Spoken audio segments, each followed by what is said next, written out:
Hello, BookTube. I'm back for our 12.1K Q&A. This is part two. I'm filming here at the old house up in Vermont. Chilly, snowy morning, very pretty outside. And we are up to Jack Riley Gillick, or Gillich. Uh, Hello, Steve. What is the best book set in Boston? Uh, well, the best book set in Boston doesn't say that it's set in Boston, but it so obviously is that you can't really miss it, and that's The Last Hurrah by Edwin O'Connor. No idea if Last Hurrah is still in print. It had a huge print run, so a used copy will not be hard to find and will not be $300. I feel certain a used copy will not be $300. It never says that it's set in Boston, but it clearly is. Just like Frank Skeffington, the main character of the book, is clearly James Michael Curley, Boston's legendary, nefarious mayor from days past. But it captures the old world of insular Catholicism, Beacon Hill politicians, and ward politics. It captures that world perfectly. Uh, Next, who is the greatest president that America never had? For me, that's always Meriwether Lewis, the Lewis part of the Lewis and Clark expedition. I think that would have been almost for sure, and would probably have been great. Would have been timed right in history to be great. Um, and Ulysses by James Joyce, does it live up to its reputation? Well, it depends on what its reputation is. Some parts, fugitive parts of the literary world, the book chat world, say that it has the reputation of being an unreadably pretentious piece of garbage, and it lives up to that reputation. Other parts of the book chat world, the ones who maybe aren't familiar with Middlemarch, let's just put it that way, call it a towering masterpiece, the greatest thing that any man has ever written, dude. So you take your pick on which reputation you want confirmed. Uh, Hajayara says, have you heard about the new Alan Bundan translation of Eckermann's Conversations with Goethe coming out from Penguin Classics this year? I think I remember hearing about it. Yeah, I don't have it, though. I'm so excited. I pre-ordered it. Can't wait. Hope you get an advance copy. Well, I'll put a word in the mail on Monday and see if I can make sure I'm getting an advance copy. Andrew Russell says, I have two questions. Number one, what is the most perilous animal encounter you have had? There have been quite a few. I've told stories before on this channel. One about time off the coast of Africa where I was I was wading in beautiful clear water up to my waist because it was a really hot day. It was really, really pleasant. My dogs were on the sand behind me. And a patch of seaweed was drifting closer and closer to me. And eventually I realized, well, if anything were to happen, if you're in waist deep water, you're stuck. You can't move at all. So why don't you get up to your ankles? So I started to slog my way back to shore, and the minute I did that, that patch of kelp took off because it was a shark who had been idling closer and closer to me the whole time. So that was pretty close. I've also had really close encounters with elephants, African elephants in the wild, some of whom can be very unpredictable and charge a campfire at night or charge a convoy or sort of ghost a convoy, which is very unnerving. When the animal that's ghosting your convoy is so big that you can see it over the trees along the road, that's and they're totally silent when they want to be. That's pretty frightening. That also bears, grizzly bears, many encounters with grizzly bears. And if we go away from the megafauna to the smaller fauna, I have, outside of Australia, whatever lurks in Australia, I have been bitten and stung by every poisonous animal in the world on many different continents. So I guess that would count as really, really dangerous animal encounters. Could have had a heart attack as a result of any of that. Uh, and number two, I know you like royal biography as much as the next man. Pretty sure I like it a lot more than the next man. What shape do you predict the royal family will be in following the conclusion of the Virginia Giuffre case?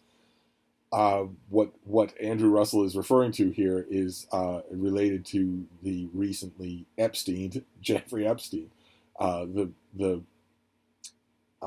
sock puppet billionaire pedophile Jeffrey Epstein had an island and haunts all around the world where underage girls were trafficked for his sport and for the sport of his glamorous guests, all of whom are now scrambling to protect their reputation because he's dead and there are all sorts of cases in the air, all sorts of accusations flying around. I believe, as I think most right-thinking people do, that the reason he's dead is because of that, not because he killed himself. But Virginia Giuffre that's her name now, but she was one of those underage girls. And she is in a photograph with Prince Andrew, and in the background is Ghislaine Maxwell, who was Epstein's cohort in crime, and who has just been sentenced to prison for that. And Epstein has his hand on Virginia Dufresne's waist. It's clear that they knew each other. It's clear that that photo was not just a photo op, that they were spending the evening together. She says that she did, that he had sex with her, and that is statutory rape. And he has made a pig's breakfast out of defending himself, just horrifying. A pizza express in Woking was one of his excuses. I couldn't possibly have done it because I was at a pizza party that no one can remember. when a royal who's in line to the throne shows up at your pizza party, your pizza place in Woking, but no one there can remember it happening. And also, even more hilarious, he told an interviewer that Virginia Dufresne has commented at one point that she remembers him sweating profusely while they were dancing or doing other things. And Prince Andrew told an interviewer with a completely condescending tone in his voice, said, well, you see, thanks to an incident when I was fighting in Afghanistan, I am not able to sweat. So it couldn't have been me. That profusely sweating person couldn't have been me. It's not like the sweat is the thing that was identifying me. I think she probably knew what he looked like. But he said those things and many others, and he has been divested of his Royal Highness title. He's been divested of all of his charity standings, all of his royal duties. The royal family has essentially distanced themselves from him. That decision had to come from the Queen. And he has decided to fight the case. The last thing I know about this case is he's decided to fight it in court and taken a kind of a scurrilous tone. No one is noble in this story, right? No one is noble in this story. I realize that we want to see justice done here, and that what Jeffrey Epstein was doing, this pedophile ring that he was doing, was revolting. And I realize that certain sanctimonious commentators love to just stand on the fact that if you are underage, you cannot give consent legally. And that is true, and we should remember that. But we should also remember that Virginia Dufresne is no angel here. She knew just what she was doing and could have walked away at any time. So she was below the legal age of consent, but there's no doubt in my mind that she did give her consent, that she did know what she was doing. If she had been, the picture that some hysterical moralizing commentators make is that these girls that Jeffrey Epstein trafficked were, I don't know, stripped of their clothing, and they were over in the corner crying, and they were hugging each other for support, and Alan Dershowitz, or Prince Andrew, had to go over and pull one of them away and drag them by their hair up to the bedroom. That isn't true. That didn't happen. Those girls, by their own admission, by their own evidence, were... No one is innocent here. There are no pure and perfect angels. But if no one's innocent, Prince Andrew is certainly guilty. And he's fighting it in court in the most scurrilous way possible by calling to question Virginia Dufresne's morality and even sanity. And that's just loathsome. That just adds an extra layer of slime to this whole thing. But in terms of your question about the monarchy, the monarchy has faced worse than Prince Andrew. And they've cut their ties with him. They'll watch his fate, but they won't intervene to save him.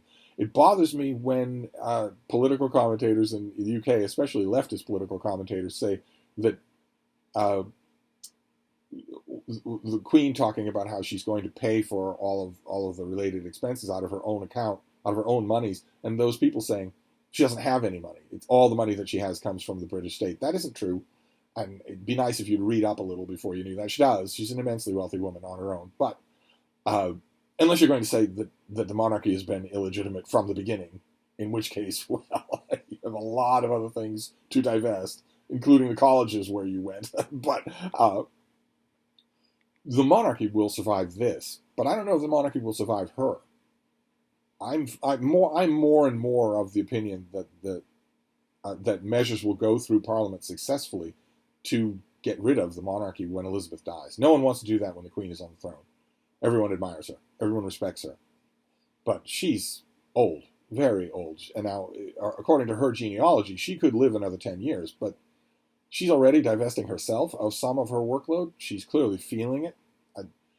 I think when she dies, we may see the abolition of the monarchy, just quietly done with paperwork, not with storming speeches in Parliament or anything like that, but just with paperwork. Maybe the monarchy be abolished and just some royal titles kept. So maybe the House of Windsor stays, but as a dukedom. We'll see. We'll see. But it won't be Prince Andrew one way or another. Oh my God, that was a long digression. Well, you get me talking about the House of Windsor. I could go on forever. Lisa Putnam says, what kind of advice would you give to a young man who is graduating from high school this year, but isn't quite ready for a full-time leap into college? Well, I don't blame you there for a number of different reasons, but you want to assess very clearly whether or not you want to go to college. I mean, on the one hand, you will hear experts say that in the 21st or the late 20th and now the 21st century, you need a college degree to do anything in life. But if you look around at people who are doing things in life, you'll see that quite a few of them don't have one. It's a huge amount of money. So it'll be a huge amount of debt you'll be saddling yourself with, almost certainly. And a huge amount of wasted time. There's only a small part of college that will be useful to you, even if it's useful to you. But anyway, if you don't have a general answer at the moment, my son requested that we take a trip to Boston for spring break, so maybe we could ask you then. Well, I would assume that if you come to Boston, you will see me. I will assume that you would do that. But also, your son is free to email me. He doesn't have to wait to see me in person. He's free to email me. We can talk all about his options. I do that all the time for actually parents who have done me the huge honor of saying, would you email with my kid? I trust you completely, and in this particular instance, you bloody well should, because I've done this for a long time. I have no ulterior motive. You know already that my motives are pretty boring. I definitely want to be that extra piece of advice. Feel free. Or if you don't want him to email me, then email me his questions or his concerns directly. I have no reason to wait for in person at spring break. But it's a big decision. And I don't believe it's as warranted a decision, just assumedly warranted. I don't think it's as much of just a general assumption now as it was, for instance, in your generation. I think there are a huge number of options now. Specialty training, online courses, that sort of thing, that don't require you to go to college and say, well, okay, here's a $50,000 that you need to pay back at some point in the next 10 years. It's a big step. I'm happy to talk about it. Debbie Spurlock says, what are your thoughts on Uncle Mame, The Life of Patrick Dennis? I found it so fascinating and wish more people had read it. His life was almost as interesting as yours. Well, as I started off this Q&A saying, my life right now is not very interesting. It has been in the past. But right now, it's just the bean and the books, and that's it. But I liked Uncle Mame. So we agree completely. Let's see here. How are we doing? We're fine. Oliver McQueen says, has a barrage of questions. Oh my God, look at the size of this barrage. All right, congratulations on 12.1K. Love your videos and listen to them every day. I have a quick fire questions for you if you don't mind. Number one, in your opinion, who is the best Irish crime writer working today? Maybe a predictable answer, but I would say Adrian McKinty. I've never read anything by him that I didn't love. I start with Dead I Well May Be. I bet you'll be hooked. Number two, did you enjoy the novel Panenka by Ronan Hessian? I haven't read it. Number three, have you ever met the author Jeffrey Archer? No, I have never met Jeffrey Archer. That I remember, unless it would have been maybe if he did a signing at a bookstore. But I was usually the person that the managers on duty for, if they were having an author signing that day, I was the person they would come and get. To stand by the author's table, to talk with the author in case there were no customers, in case the traffic wasn't steady, because no one else in the store, except maybe Deb, knew anything about the author's work, and Deb doesn't have quite my gift of gab with strangers, and so I was always the one that they grabbed to do that. And if that was true, if that ever happened with Jeffrey Archer, I don't recall. And if I don't recall, it either didn't happen or he paid me no attention at all, in which I just stood there mute. Plenty of authors, most authors didn't do that. Most authors, when they came in, realized, okay, well, here's someone who's not a child, first of all, and someone who has read everything that I've written and seems like he's read a lot of other things too. So this might be a real conversation, not just a bookstore handler. But I don't think that ever happened with Jeffrey Archer. Number four, why do you think he's become so successful? His books are really easy reading. They're really enjoyable, easy reading. They're plot-driven. Characters are not complex. No matter what he might say, the prose is not complex. So It's pure airport books. That will always be a ticket to success. Number 5, do you like the work of Damon Galgut, and if so, why? I do like it. I'm not as wild about it as the world seems to be, but maybe that's me. But I do like it. Intelligent stuff. Number 6, you mentioned before that you don't like the author Edna OBrien. I got the impression that you thought she was overrated. Why do you think so? It's a bit of a story. But yeah, among other things, I think she's overrated. Yes. So I don't particularly like her books. I think there are a couple of easy ways to explain them, and I don't like them. I don't like those ways. So if you like Country Girls or whatever, fine. But I do think she's one of the most overrated Irish writers of the 20th century. Number 7, can we please have more Frida content, please, and thank you. Well, Frida's bouncing all over the place here in the room. I don't know why. I know it's not cold. It could be that she just wants to be roaming around the house instead of this room, but you're getting Frida. There is Frida content, but it's not on camera. But yes, it's a little more difficult to have Frida content here at the house in Vermont, because one of our normal setups back at Hyde Cottage, which is right now buried in snow and probably without power, one of our normal setups there is that I do a video and she's on the couch behind me, so that she's in every video that I do that way. There's no real way to do that here, so I don't know that you're going to be seeing much of her except on my Instagram until we go back home. Let's see here. Last page says, what books would you recommend for 1-volume overviews on these 3 topics? The Cold War. There's a book called The End of the Cold War by Robert Service. It concentrates, as the title suggests, on the end of the Cold War, but it gives you, thumbnails about the rest, and it's a really good study of the end of the Cold War, which was one of the most important parts of the Cold War. Oh, the Bean has a little rawhide chew toy, a little stick of rawhide that she likes to chew on, but she also likes to make sure it knows who's boss, so she will occasionally fling it. And that has caused it to go bouncing and flying all over the room, and then she looks at me. Some of you dog people will know this. She does that, and then she looks at me, because she's nice and comfy. So she looks at me, would you get up and get that and give it to me? And she has learned an ironclad rule. I don't have many ironclad rules with the Bean, but I am not going to do that. No way. Either you're going to get up and get it every single time, or you're going to learn not to do that. But I'm not going to do it. And that's what's going on. That's a little drama that's playing out now. But what's the next one? The Vietnam War. The Vietnam War, like the Cold War, is best studied. All of these big studies, these big subjects, are best studied in detail. Keep in mind, overviews can only do so much. But if I had to give an overview, I'd say Vietnam by Max Hastings. Very good book, very readable. And the Napoleonic Wars. Now, see, that's a perfect example of what I mean. The Napoleonic Wars, eventually you have to study them in turn.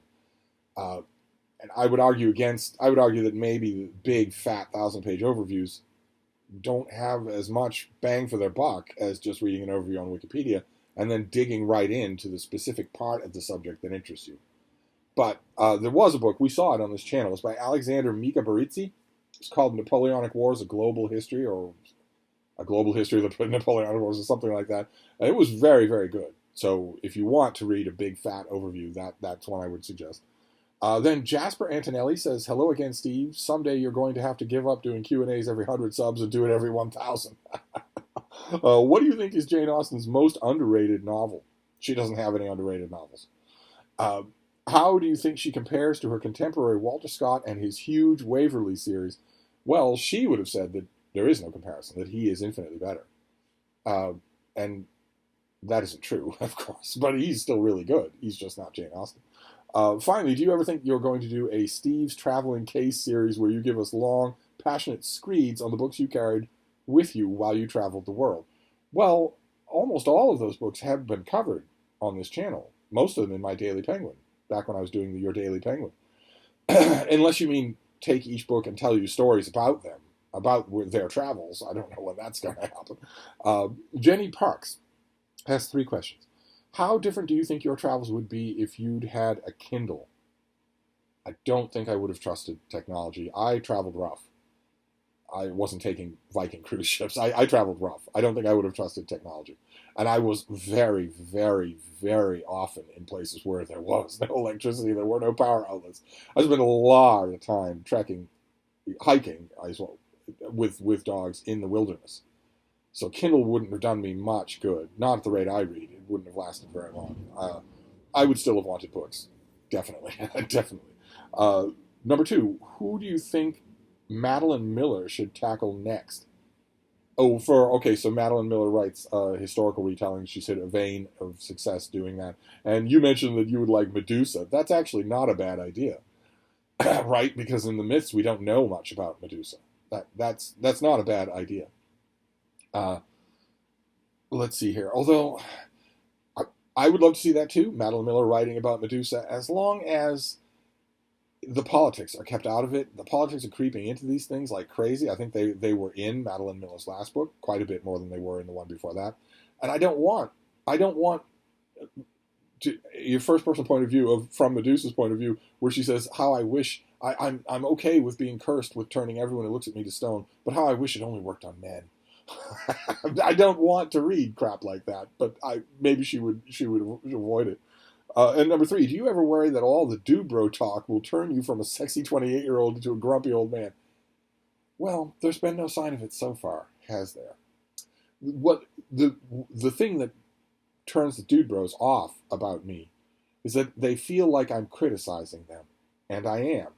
And the irony of that is that I am the one they should be listening to, not any of the dude bro grifters and snake oil salesmen who don't criticize them or only fake criticize them. Yeah, how hard is it to hear someone say you should make your room? That's really bad criticism. Now, I criticize people a lot harsher than that, but I actually do have their best intentions at heart.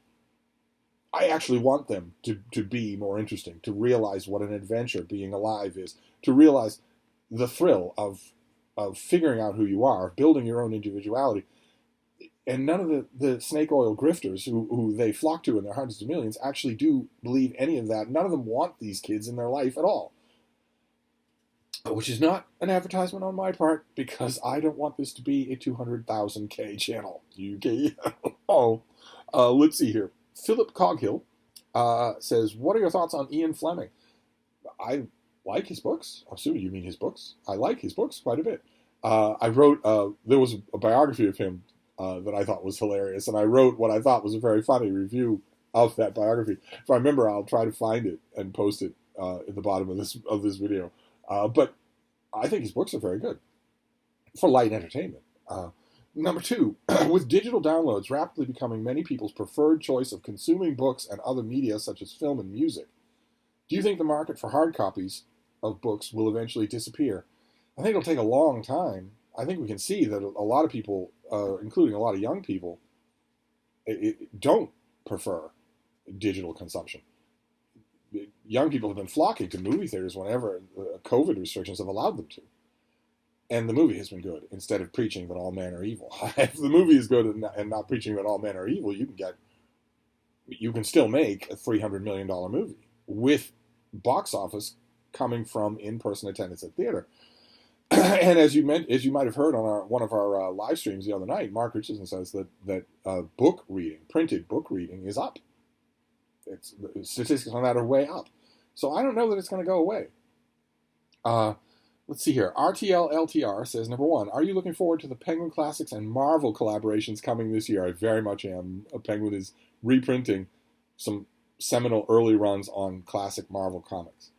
And I want to see them. I want to see what kind of job they do. I'm all in favor of the collaboration. I'm just interested now in the physical dimensions. Will the text be readable? It seems if I'm understanding correctly, the advanced word, the books, the Penguin Classic books of these things, reprinting the first 6, issues of Spider-Man, or things like that. If I'm reading the text correctly, the books will be smaller than comic books. So, are you going to rearrange the panels and expand them a little, or are you going to keep them the way they are and just have the text be small? We'll have to see. I'll have to see how it's physically executed. But I love the idea. Absolutely love the idea. One of the only benefits of the merger that caused that is this great idea. Let's see here. And number two, what's your favorite Robert Heinlein book? This came up on a live stream, and I mentioned a novella, The Man Who Sold the Moon. But then Mark mentioned in that same live stream that he really likes the earlier work, and maybe the work that has often been billed as aimed at a juvenile audience. So Starman Jones, or Have Spacesuit Will Travel, or stuff like that. And I am more and more, the more I go back, I just found a few of those in mass market paperback, and the more I go back and reread those on ebook or in paperback, the more I think, the more I agree with the contingent of Heinlein fans who has always said that they aren't really juvenile books. They're simpler, but adults can very much enjoy them. They have challenging parts to them in terms of plot or ideas. And I found that to be true. I found a few of those in a haul last year, I think, and I went back to them thinking, well, okay, you need to stopper things down because you're rereading kids lit, and I wasn't. So I might say those instead. Then NASA says, hello again, Steve. I was wondering what you think about Stoner by John Williams. I read it this month and really liked it. Well, I'm glad you really liked it. I don't.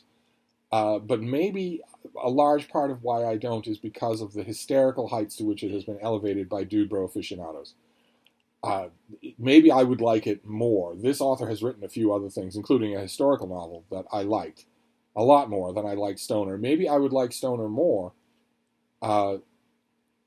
Maybe I'm unfairly criticizing it for the reactions given to it by Dobro readers who go to it, let's be honest, because they think the title is literal. They can tell me until they're blue in the face that they knew about it, that they know it's a person's name, that they didn't go to it because they thought it was about an actual stoner. And I don't believe them. I don't believe them. The reason that it crops up on their mind is because they're using books like Getting High. And then the title just jumps right out at them. And then they read it and, it ticks all the boxes for Dude Bro Lit.